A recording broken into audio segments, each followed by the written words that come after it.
Good evening. Good evening. On behalf of Eastminster Presbyterian Church and the Melbourne Municipal Band and the Festival Chorus, I want to welcome you to this 4th of July celebration. And as we do, I want to ask you, what did King George think of the colonists? He thought they were revolting. Well, I just had to do that because it only gets better now. Do want to welcome you and do want to make you comfortable. Please enjoy this concert tonight. There are restrooms back in the building behind you as well as up here. Please turn off your cell phones at this time. And I want you to know that after this patriotic concert, we do have ice cream outdoors and want you to be comfortable for the fireworks as well. During the process of the concert tonight, there will be a time when we'll be having a free will offering. The proceeds of that offering are to benefit the music programs at Eastminster. On the back of your program, you'll have a listing of various programs that come in to the church through the years, and you're invited to any of those programs as well. But at this time, without further ado, we're here because of those who came before us, who fought for our freedom and to keep that freedom. So at this time, let's have a minute of silence for those who have given us these rights.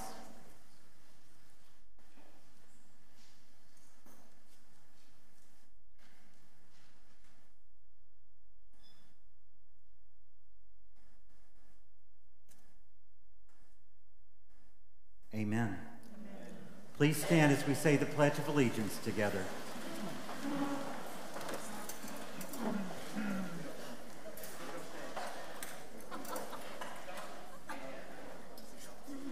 The Pledge of Allegiance.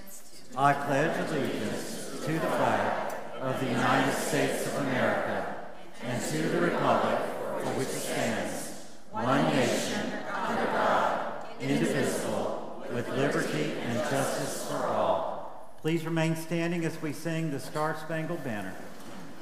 Beth, sing.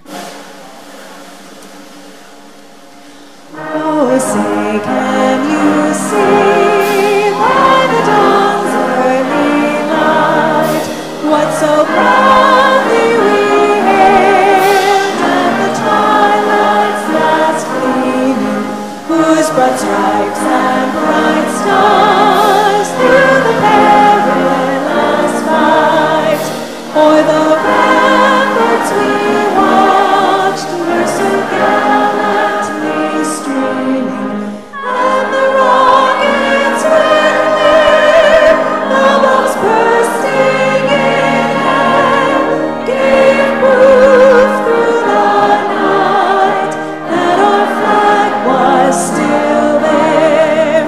Oh, say does that star-spangled banner yet wave for the land of the free and the home of the brave.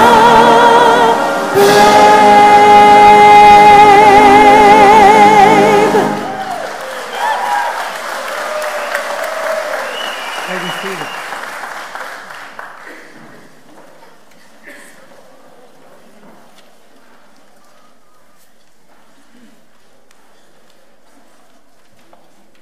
In 1889, a fledgling Washington, D.C. newspaper asked John Philip Sousa to compose a special march to be premiered at an award ceremony for a children's essay contest.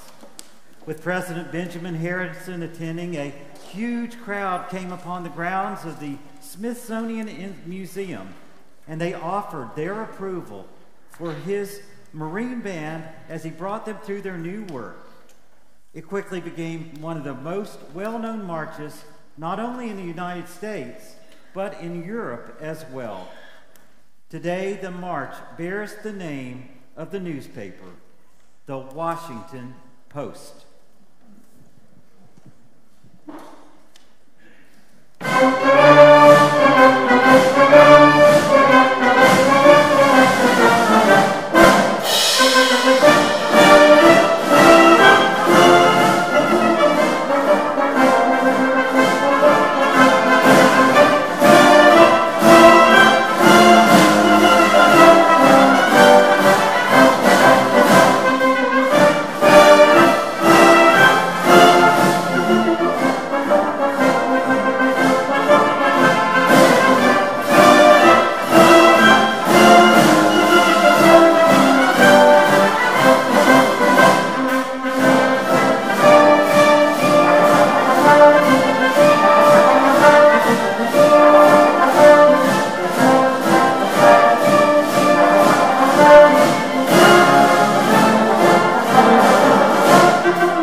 treat, you know that. Irving Berlin had no musical training, and he really didn't read music very well, but boy, could he play a piano. He was self-taught, and he wrote music to over 3,000 songs, and a few of his most recognizable, you might remember Annie, Get Your Gun, Blue Skies, White Christmas. And in 1918, he wrote God Bless America, but he didn't publish it. 20 years later, he was moved to change the lyrics and the music, and he published it as a prayer. He was hoping that these lyrics would help bring an end to the Nazi cruelty towards the Jewish people. Kate Smith, Celine Dion, two of the most notable artists, have their voices to this song, making it recognizable for most of the globe. But perhaps the most memorable performance of this song was sung by both Democrats and Republicans, senators and congressmen, after September 11th. So please, stand if you're able, and join with the Melbourne Municipal Band and the Festival Choir as we all sing Irving Berlin's prayer, God Bless America.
I didn't know I'd get misty-eyed already. American composer Aaron Copland wrote Fanfare for the Common Man. It's an anthem for the American century written during the thick of World War II. The piece seems to have hope interwoven through it, between its notes. Aaron Copland composed the triumphant percussion and brass piece because he wanted to rally Americans after the nation entered war. He was commissioned by the conductor of the Cincinnati Symphony Orchestra to write the anthem for the 1942 to 1943 concert season. Copland was influenced by a speech from U.S. Vice President Henry A. Wallace, who stated at the Free World Association in New York, "I say that the century on which we are entering, the century which will come out of this war, can be and must be the century of the common man." The popularity of this anthem endured far beyond the war, adding notes of drama and triumph to sporting events like the 2012 Olympics. In the 2008, it served as a wake-up call for the Space Shuttle Endeavour, and again in 2011 for the Shuttle Atlantis, as the crew embarked on that final Space Shuttle mission. We hope you'll enjoy Fanfare for the Common Man.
A song associated with the Christmas season is next. It hit the airwaves in 1955. So for those of us that are younger than 50, this song may not have much meaning, but when we take a step back in time, we may surprise at the history of this song. It's called Let There Be Peace on Earth. Husband and wife Jill and Cy Jackson actually penned the lyrics, but you'd be surprised as to why. After a failed marriage to Sly, Jill was ready to give up. Yet in the midst of her sorrow, she found hope. In her account of writing the lyrics, she said, I found the life-saving joy of God's peace and unconditional love. And this song has been sung in times when war was raging, and it rallies to encourage the integration of all walks of life and for each individual to be respected and honored. It is partnered with the well-known spiritual, I've Got Peace Like a River, and it's taken from the imagery of the Old Testament of the prophet Isaiah. And that is said to be kind of the basics for this text. So we hope you enjoy Let There Peace on Earth and I've Got Peace Like a River, sung by the festival choir.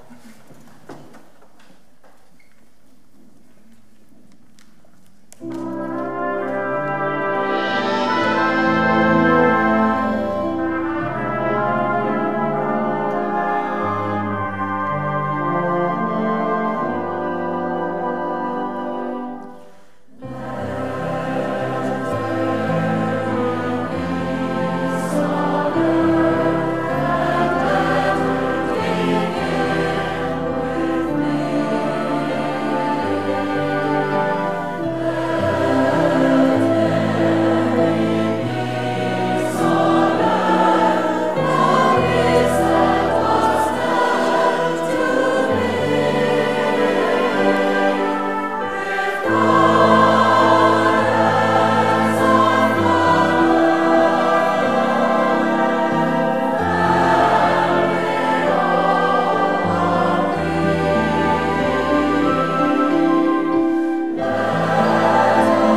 Thank you. That was beautiful. At this time in our program, we'll be taking a free will offering. So this offering will support other musical events like this. If you have a check, you can make it to Eastminster Presbyterian and put music. The next number is by John Philip Sousa, who's known as the March King, and he also wrote an operetta. It's known as El Capitan, and out of the operetta came the march of the same name. El Capitan is one of the perennial Sousa favorites and has enjoyed exceptional popularity with bands since it appeared in 1896. This march has become the standard for bands and crossover into other genres. Interestingly, El Capitan is not only a march, but also the name of a mountain in Yosemite Valley, a hotel in San Francisco, a theater on Hollywood Boulevard, a canyon on California's Central Coast, and lastly, a creek in Texas. Here's Sousa's El Capitan, played by the Melbourne Municipal Band.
As our nation was preparing for its 100th birthday signing of the Declaration of Independence, a young Episcopalian rector wanted a new hymn for his congregation.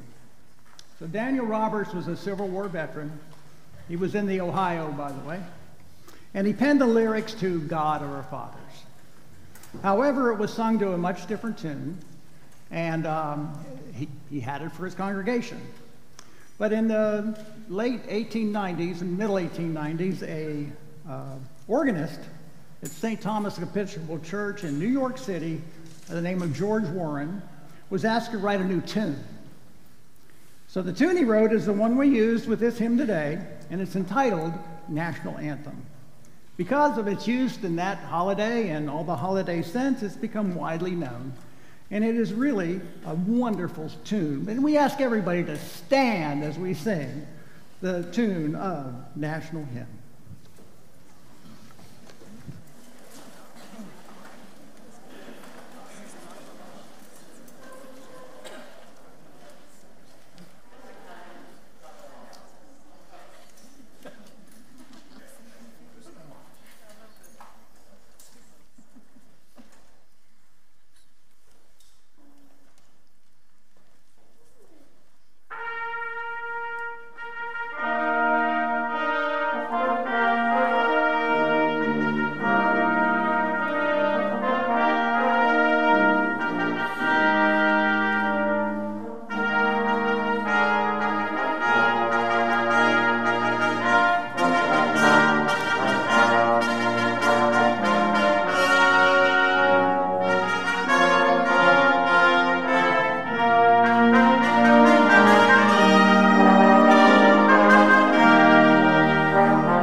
National Emblem March is often mistaken for one of John Philip Sousa's compositions.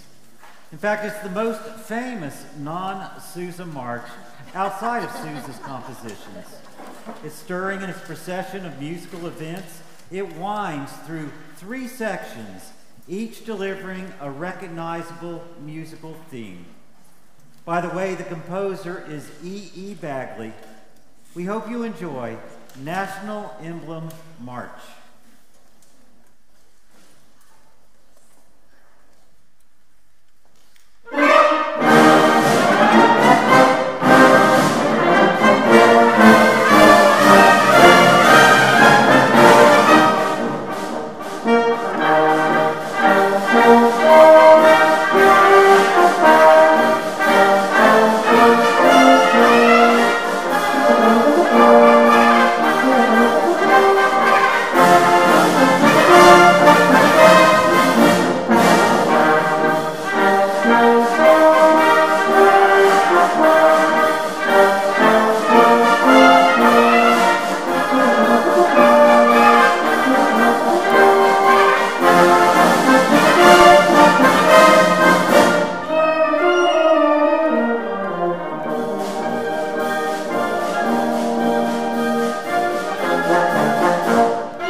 George M. Cohan, an extraordinary, prolific showman, known as the man who owned Broadway. He wrote hundreds of spirit-lifting songs in over 50 plays. His statue graces Times Square, New York, and his fresh health fart songs are remade in America and all over the world. Mr. USA includes 2 of Cohen's most loved and performed patriotic tributes. Your Grand Old Flag, which makes a lot of references to the flag, and I'm a Yankee Doodle Dandy. So since Cohen was born on the 4th of July, I think we all need to sing along with him, don't you? Let's sing.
America, the New Colossus, is a refreshing setting of one of our best-loved patriotic songs, America the Beautiful.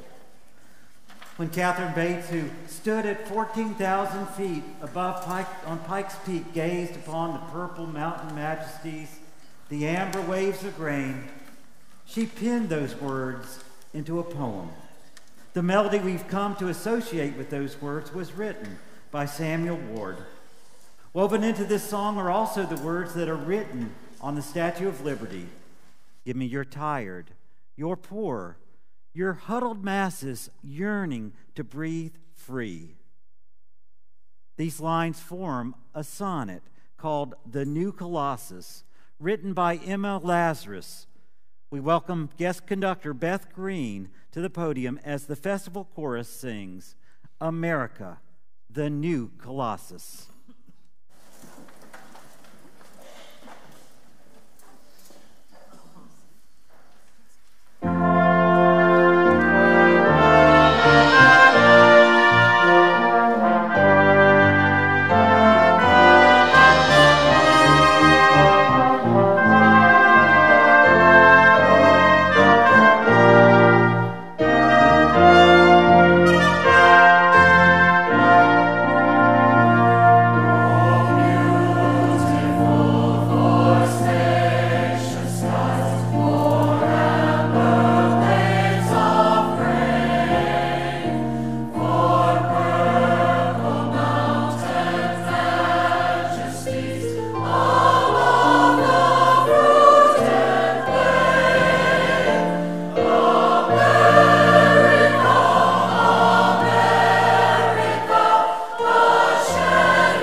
This next song came about because in 1949, President Harry Truman created what we know as Armed Forces Day.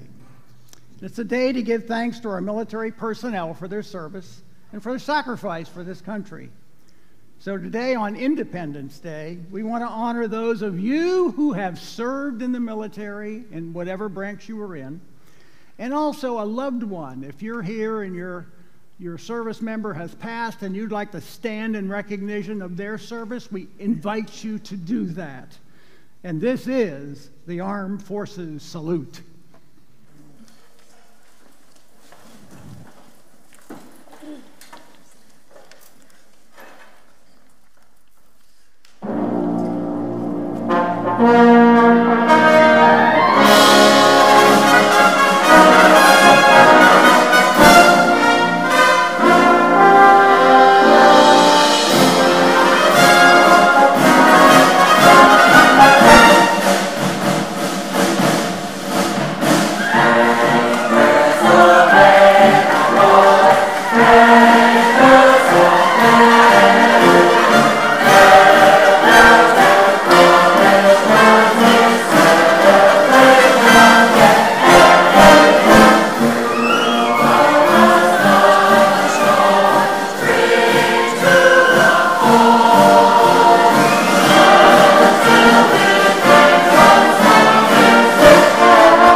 John Philip Sousa composed 136 marches, and the one that stands above all else is Stars and Stripes Forever.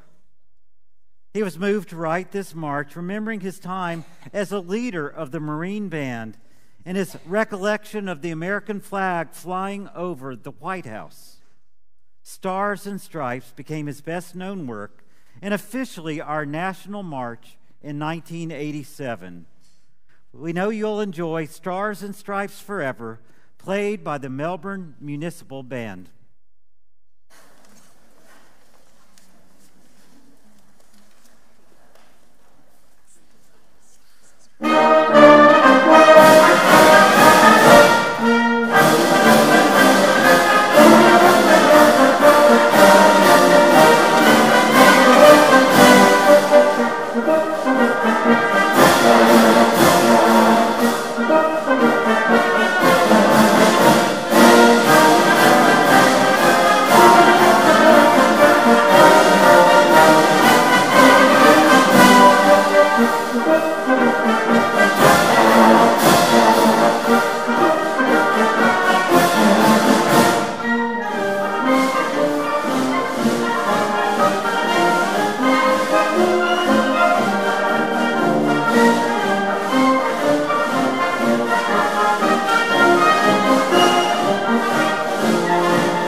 So we end our salute to American Night not with a rousing march, but a reflective song.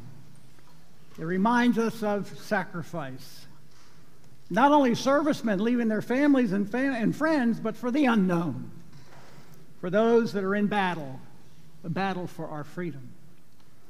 In 1861, during the Civil War, Julia Ward Howe had the opportunity to survey General George McClellan's soldiers in the field. The soldiers were cold.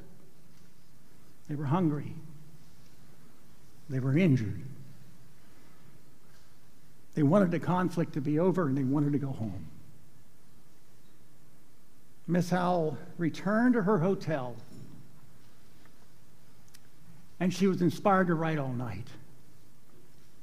And the first words she wrote, "Mine eyes have seen the glory of the coming of the Lord."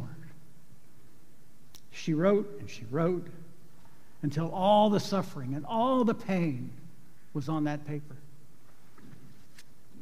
President Abraham Lincoln, when he heard the words to that, he said he wept. So tonight we're going to have Peter Wilhowski's string arrangement, and it's been used by orchestras for a very long time. And so we all ask you to stand with us and with the band and sing the Battle Hymn of the Republic.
He died to make men.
This was a phenomenal night, and we indeed are blessed to be able to do this in this country.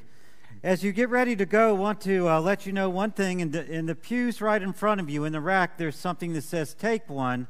It's a magnet that will tell you about other events at Eastminster, other concerts through the year, and other programs you can take advantage of. Please take this, stick it on a fridge, and keep it. As we go out, there will be ice cream and then fireworks later, and we do want to thank, once again, Stacy Roxbury, David and Teresa Flamer, and Beth Green.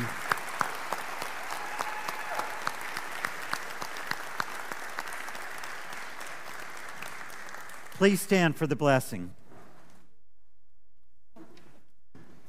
May the Lord bless you and yours to live with liberty, to live in love, to share generously, to care for God and country, to enjoy that which has been entrusted to us by those who have gone before.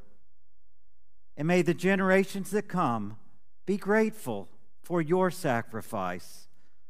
May this indeed continue to be the land of the free and the brave. Go proudly, live, love, enjoy the freedoms we're granted today. And all God's people said, Amen. Go enjoy.